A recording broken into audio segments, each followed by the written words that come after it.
Hi guys, welcome to the Car Lelo.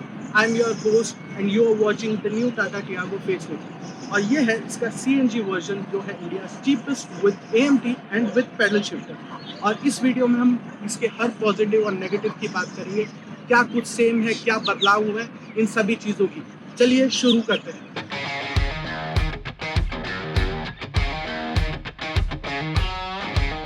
Start करते हैं design से। देखो ओवरऑल सिल्हूट तो सेम है, बट मेजर चेंजेस जो आपको देखने को मिलेंगे वो है इसकी फ्रंट प्रोफाइल में। फैमिलियर फेस हो गया है, बाकी जो टाटा की आइस कार्स है वैसा ही इसका फ्रंट आ गया है।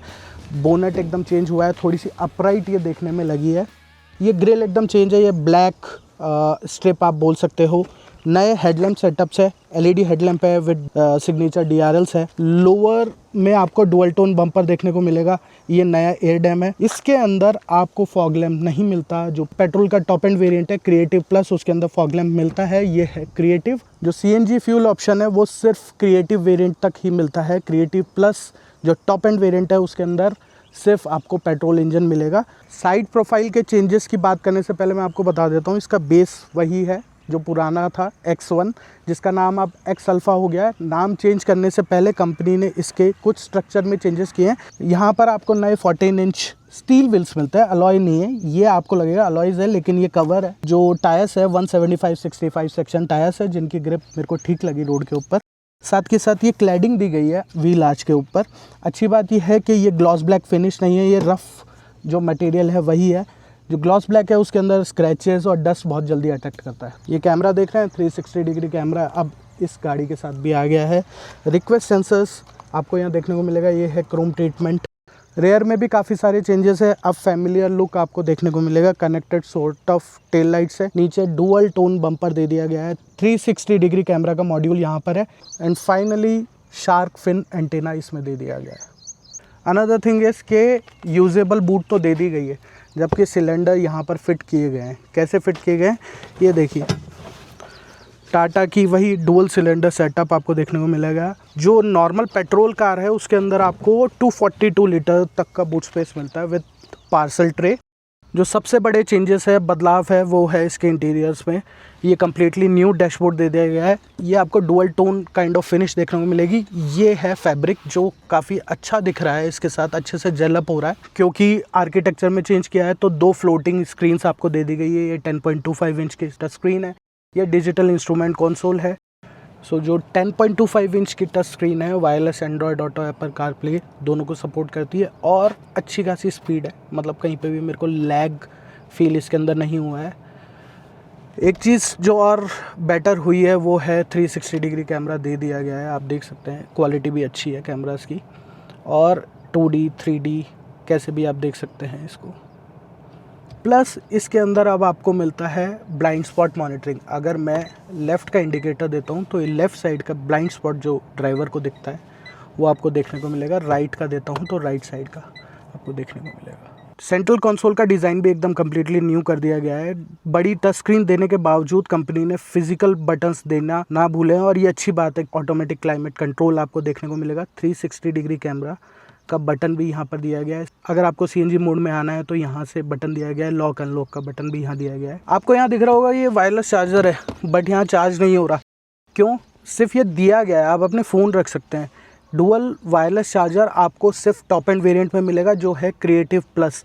ये क्रिएटिव वेरिएंट है सीएनजी का टॉप एंड वेरिएंट। इसके अंदर आपको वायरलेस चार्जर नहीं मिलता, बट आपको यहाँ पर 65 वाट का फास्ट चार्जर मिल जाता है। एक और जो बड़ा बदलाव है वो है गियर सेलेक्टर। अब आपको ये बटन दे दिया गया, इससे आप डायरेक्टली रिवर्स, न्यूट्रल और ड्राइव मोड में आ सकते हैं। ईजी टू यूज़ है। प्लस आपको इलेक्ट्रॉनिक पार्किंग ब्रेक नहीं मिलता, आपको मैनुअल ही मिलेगा। 2 छोटे कप होल्डर्स, आप छोटी बॉटल्स भी रख सकते हैं, और एक छोटा सा आर्मरेस्ट के नीचे स्पेस भी है। स्टीयरिंग भी एकदम नया हो गया, अच्छी बात है। इधर भी ग्लॉस बैक फिनिश नहीं दी गई है। क्रूज कंट्रोल इस वेरिएंट के अंदर नहीं आता है। नीचे से फ्लैट बॉटम टाइप है। Another big change is the new seats. अब आपको लेदर एड सीट्स इसके अंदर नहीं मिलती है। बेस से टॉप एंड वेरिएंट तक आपको सिर्फ फैब्रिक सीट्स मिलती है। इनफैक्ट थाई सपोर्ट अच्छा है अगर आप ड्राइवर या को ड्राइवर सीट पे बैठे हैं। रेयर के अंदर आपको 3 पॉइंट सीट बेल्ट अब तीनों पैसेंजर्स के लिए दे दी गई है, which is a good addition. साथ के साथ रेयर एसी वेंट्स भी अब आ गए हैं, पहले नहीं आते थे, जिसकी वजह से अब रेयर में बैठ के भी गर्मियों के टाइम पे ट्रैवल करना थोड़ा आसान हो जाएगा।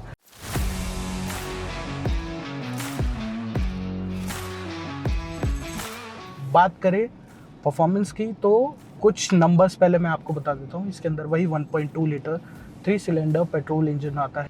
इसके साथ आपको CNG company fitted CNG tech दे दी गई है, जो कंपनी बोलती है डुअल सिलेंडर टेक है। डायरेक्ट ये सीएनजी मोड के अंदर भी चालू हो जाती है गाड़ी। नंबर्स की बात करें तो सीएनजी मोड के अंदर ये 75 bhp के आसपास आपको पावर देगी।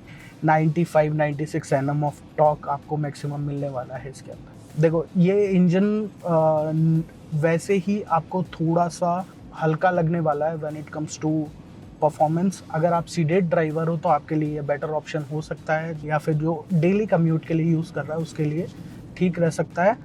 बट आपको कहाँ परेशानी आएगी, इसके साथ थोड़ा सा फन करने की कोशिश करेंगे या फिर थोड़ा सा आप इसको तेज़ चलाने की कोशिश करेंगे। अगर आप एलिवेशन पे हैं तो आप देखिए कि ये गियर शिफ्ट होने में भी टाइम ले रहा है, और हर गियर शिफ्ट पे आपको पुशबैक फील हो रहा है, क्योंकि प्लेटफॉर्म सेम है, इंजन सेम है, तो उसकी ज़्यादा उम्मीद नहीं कर सकते। ये ज़्यादातर कॉस्मेटिक चेंजेस हुए हैं। अगर फ्यूल एफिशिएंसी की बात करें तो ये सिटी के अंदर आपको ईजिली 18 से 21 किलोमीटर पर केजी के हिसाब से आपको एफिशिएंसी देगी। जब हाईवे पे जाएंगे तो you can extract up to 28 kilometre per KG, which is again a positive for this car. Overall view की बात करें तो अच्छा खासा व्यू आपको देखने को मिलता है। बड़े बड़े ORVM से, इनफैक्ट IRVM भी काफ़ी बड़ा है, और पीछे से बहुत ही क्लियर व्यू आपको देखने को मिलेगा। ज़्यादा कुछ इसके अंदर इशू है नहीं। Steering feels light on slow speeds, और जैसे जैसे आप स्पीड बढ़ाएंगे तो आपको थोड़ा सा ज़्यादा बेटर फील होने लगेगा। कंपनी ने पैडल शिफ्टर्स दिए थे कि जो ये लैग और ये सारी फील आ रही थी, या गियर शिफ्ट आपको ऐसा लग रहा था कि डिलेड रेस्पॉन्स आ रहा है, उसको कंट्रोल करने के लिए। मतलब आप बेसिकली इसको मैनुअल काइंड ऑफ चला सकते हैं कि आपको कब गियर शिफ्ट करना है। अभी जैसे मैं 4th गियर में हूँ, मेरे को नीचे जाके और पुश करना है, तो ये गियर शिफ्ट होने में भी टाइम ले रहा है, और उसका रेस्पॉन्स भी उतना बेटर नहीं है जितना आप उम्मीद करते हो with paddle shifters. But surely थोड़ा सा इम्प्रूव हुआ है, तो ओवरटेकिंग करते वक्त आपको थोड़ा सा बेटर फील होगा जब आप पैडल शिफ्टर्स यूज़ करेंगे। और अगर आप सीडेड ड्राइवर है तो आपको कोई इशू इसके अंदर फील होगा नहीं। ठीक ठाक एफिशिएंसी आपको दे रही है, काफ़ी सारे फीचर्स इसके अंदर आते हैं, प्लस ठीक ठाक स्पेस इसके अंदर आते हैं, और टाटा की सॉलिड बिल्ड क्वालिटी तो है।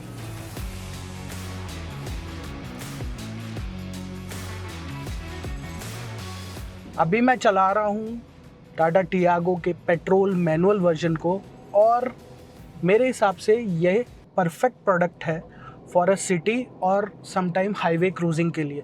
तो अगर आप टियागो आइस लेना चाह रहे हैं तो मेरे हिसाब से this is the right variant to choose.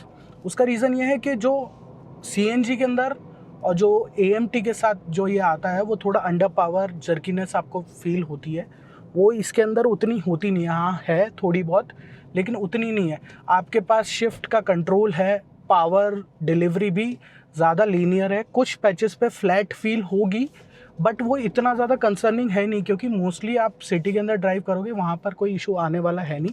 Gear box थोड़ा सा नॉची है, बट एक बार आप यूज टू हो जाओगे तो आपको फिर ज़्यादा प्रॉब्लम होगी नहीं इसके साथ। द प्रॉब्लम इज़ के जो इंजन नॉइस है वो आपको लगातार सुनाई देती रहेगी। अगर आप म्यूज़िक चलाकर इसको चला सकते हैं तो बेटर रहेगा। अगर विदाउट म्यूज़िक चलाओगे तो आपको कंटिन्यूसली इसके पेट्रोल इंजन, जो कि 3 सिलेंडर इंजन है, काफ़ी नॉइजी है। साथ के साथ जो वाइब्रेशंस है इनिशियल लो RPMs पे आपको डोर पैनल्स और जो स्टीयरिंग है उस पर फील होगा, बट थोड़े टाइम बाद आप चलाते रहोगे तो आदत हो जाएगी।